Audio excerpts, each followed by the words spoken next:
Demonetisation क्या है, किसको इससे फायदा मिला, किसकी मदद हो रही है, किसका नुकसान हो रहा है और ये क्यों किया गया है, ये मैं आपको बता रहा हूं। हिंदुस्तान का हिस्ट्री का सबसे बड़ा स्कैम है।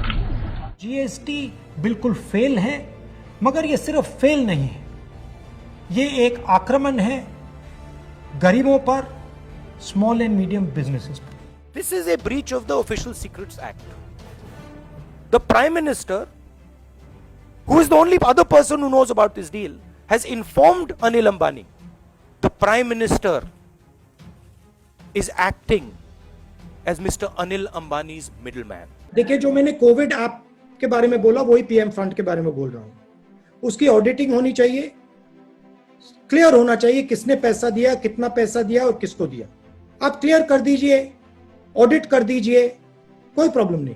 The result is that the lockdown in India is not going to do the job that it was supposed to do. And I am confident that you will now see an increase in the disease profile. Instead of seeing a collapse of the disease, you will now begin to see, as the lockdown opens, an increase in the disease profile. The single biggest strategic goal of India's foreign policy has been to keep Pakistan and China separate. This is fundamental for India. And what you have done is you have brought them together. Mark my words, take it from me, these laws, the government will be forced to take them back.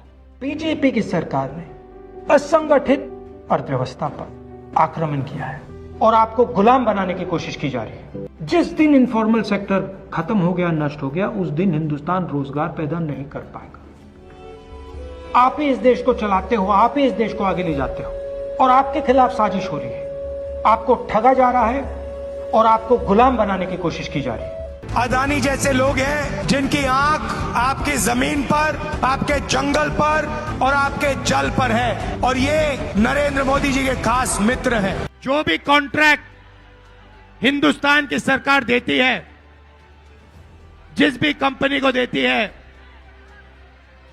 उसका electoral bonds के माध्यम से रिश्वत वो company BJP को देती है। जिनको मोदी जी अपने मित्र कहते हैं, ऑर्डर दिया, सुनो, इस बार गले नहीं लगेंगे, इस बार नए टैरिफ लगाएंगे। वोट चोरी हो रही है और अब हमारे पास ओपन एंड शट प्रूफ है कि इलेक्शन कमीशन वोट चोरी में इन्वॉल्व है।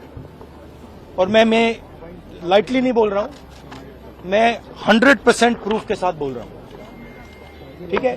और आप सबको पता लग जाएगा, जैसे ही हमने ये रिलीज किया, पूरे देश को पता लग जाएगा कि इलेक्शन कमीशन वोटर चोरी करा रहा है। मुझे कहते हैं सही बात बोलने के लिए माफी मांगू।